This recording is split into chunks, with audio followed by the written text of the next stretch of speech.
Hey everyone, I meant to put this video out when I put up the last Assassin's Creed video, but so this video right here is just me talking about, I guess, my thoughts on the game after playing it. Um, Assassin's Creed is a series that I really do like. I got into it years and years ago, about, well not when it was first starting, but like kind of after it was first starting. I think Assassin's Creed Brotherhood was out at that time. I think Assassin's Creed 3 was announced at least. I hadn't played the series yet, but I got into it because it was popular. I wanted to see what it was about, and I picked it up on PS3 all those years ago, and I really enjoy it. I really do like the series. I love the idea of these two clandestine societies fighting each other over the hell as long as time has existed almost. Way back during the third, actually not just the Third Crusade in Assassin's Creed 1, but way back into ancient Egypt, like Assassin's Creed Origins. You know, um, I love the idea that there's one side fighting to control the planet, and there's the other side fighting to liberate it, to keep it free. And it's just that dynamic is something that really caught my attention, and just the idea that you're going from modern days into the past through the Animus, and like it's this big sci-fi alternate history. Um, I want to say adventure, but I don't think it's not really much of an adventure when you think about what you're doing. You're going around murdering people and you know interacting with historical figures throughout the ages and everything. But it's just a really cool concept. It's a really cool idea. Uh, and I do like, well, I like kind of the series how it was before, early on. I mean, that's not to say that the series didn't have fantastic elements to it. Like, it's just that, like, as it's gone on, like Assassin's Creed Origins, for instance, like so as the series has gone on, it's become a bit more fantastic every so often. And then Assassin's Creed Origins, as far as I know, like just kind of dove headfirst into the kind of fantastic setting, kind of fantasy setting. From what I've seen, from what little that I have seen, from what little that I do know about it, and I kind of preferred how it was before when it was kind of rooted in some sort of realism, so to speak. Uh, some sort of like the fantasy elements were there from the start, like the Apple of Eden from the first game, even like Al Mualim even mentions that it's a mystical artifact that even biblical figures themselves have come across and used. He says that Moses used the Apple of Eden to part the Red Sea. He says that Jesus used it to turn water into wine. So the fantasy elements were always there from the start. It's something new going further down along the series, but I kind of wish they kind of had that reined in a bit, where it was just the Apple of Eden and kind of the remnants of the first the first civilization, they'll come into play later on in the series. Um, I mean, we'll see how it goes. Because I'm not caught up with the series right now. I'm far behind, so I haven't really seen like how far they go into the fantasy realm, basically. But I think Assassin's Creed 4 was about as far as they've ever gone, while still also kind of keeping it grounded in a way. I remember the end of the game was I won't say anything here, but I remember the end of the game kind of threw me for a loop. It was kind of an interesting twist the way they did that, and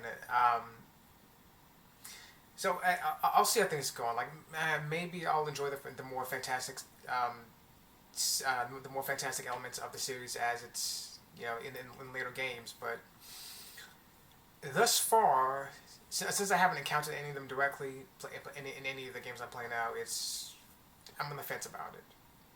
Uh, I'll see. I'll see how that turns out when as I make my way through the series again. Um, Another thing I'd say that I'm kind of disappointed that the series kind of lost its way, gameplay wise. It used to be a series based on stealth. You're an assassin. You have to sneak in and out of certain areas, kill your target, get away with it scot free. And as the series has gone on, it's kind of moved away from that. I think Assassin's Creed No, actually, I'd probably say Assassin's Creed 3, honestly. It was probably when they kind of started to move away from the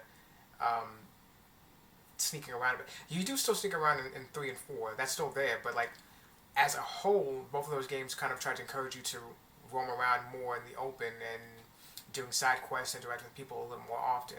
The sneaking around is still there, the assassinations are still there in both those games, but again, they kind of encourage you to explore a bit more. And then as the series kept going, going, and going, like like Assassin's Creed Origins, Assassin's Creed Odyssey, I think by the time we got to those two games, they became like flat out action RPGs, and I love RPGs. That's my favorite game genre, honestly. But I, and it's kind of funny too because I'm not really a big fan of stealth games either. I never played any of the Metal Gear games, and I never played any of those games.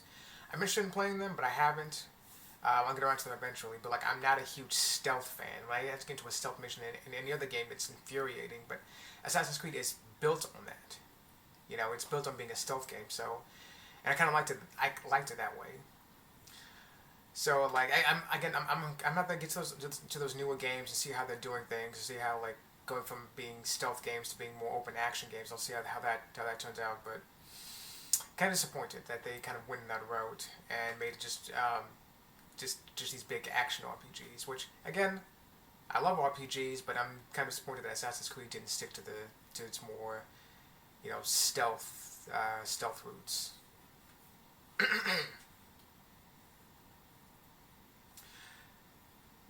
And lastly, I'll say, for anyone watching, sorry that it took me so long to get back to Assassin's Creed 1. The thing is, I'd actually played Assassin's Creed 1 on my own time, like, I think like the year before I actually started doing the Let's Play of it. And I got bored of it, because I just played it not too long ago, so I kind of got bored of it, and that killed my enjoyment of the game too, honestly. So eventually I got bored of it, I got tired of playing it, so I just put it down for a long time.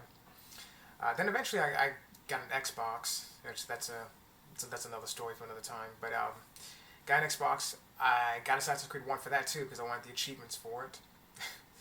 I was gonna buy it digitally, but that's how much it was gonna cost versus how much it would cost on eBay. So I got it on eBay. I played through it up to where I was before in the Let's Play, and continued from there as you saw in later videos. So sorry for that. Like it took so long to get back to the series, it took so long to finish it. I was just kind of exhausted of that series, the one game. I mean, but it's finished now. It's done. And as I said before, I very much enjoy Assassin's Creed. And speaking of which, when you look at the Assassin's Creed 1 in context, like from the rest of the games in the series, it does come off a bit lacking, I'll say.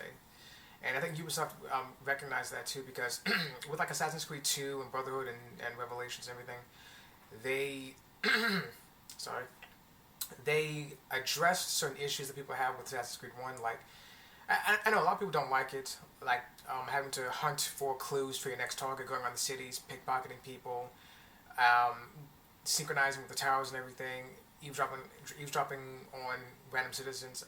A lot of people didn't like that. Personally, I did like that though, because it made me really feel like an assassin. Like I'm actually looking for clues, trying to hunt down my next target, trying to learn everything about them. But for like Assassin's Creed 2 and beyond, they streamlined that to like have you learning clues in cutscenes as part of the story rather than you having to find them yourself. Which that's fine too. That streamlines the games. That keeps things moving forward at a decent pace. But I did enjoy hunting for those clues by myself, and it really did work as well for Altair too, because this entire game is just a one huge humbling experience for Altair because of his fuck ups earlier on in the game when he exposed the Brotherhood. He caused Malik to not only injure himself, he lost his arm, but also lost his brother too. That's all because of Altair. And it's one huge humbling experience for Altair. So he had to basically, not exactly relearn how to be an assassin because he already knew how to do all that stuff, but basically he had to start from the bottom and work his way back up to the top, which he did. And yeah, it was great to be on that journey with him. But at the same time, I get it. I understand not everyone likes having to do that, and it actually is good that Ubisoft streamlined the process with gathering information on your targets for future games. and they shouldn't like it so much that they kind of made it. They kind of stopped making the series a stealth game. Like I said before, it's an action RPG now. Oh well, what are you gonna do? But again, I really enjoyed Assassin's Creed 1. Altair to this day is my favorite assassin. I know everyone loves Ezio, but personally, I was never attached to Ezio. I didn't care for him much. But I'll have to get over that because I'm going to go through the Ezio trilogy as well later on. Whether on PS3 or PS4, I'm not sure. They're on PS4 now. I need to see what the DLC looks like. If any of the DLC is on. It's probably going to be the PS4 version. We'll see how I played. I don't know. But you know, I just wanted to do this video real quick to kind of cap off the Assassin's Creed 1 playthrough. So that's it for now. Until the next series, I'll talk to you guys later.